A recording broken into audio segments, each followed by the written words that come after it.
Good morning mga guys. For today's video kukuha tayo ng gulay na ang pangalan ay hagnaya. Yan, ganito yun. Hagnaya po dito sa amin. Yan. Paki-comment naman po kung anong tawag sa inyo ng ganito sa inyo. Kasi dito sa amin hagnaya po yung tawag nito. Yan.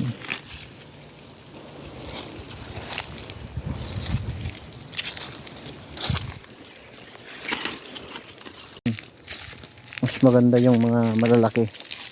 Pero hindi pa yung matigas na dahon. Dapat yung mga ganito po yung kulay. Siya nga pala guys, masarap po ito igisa. Tapos sinasahugan po ng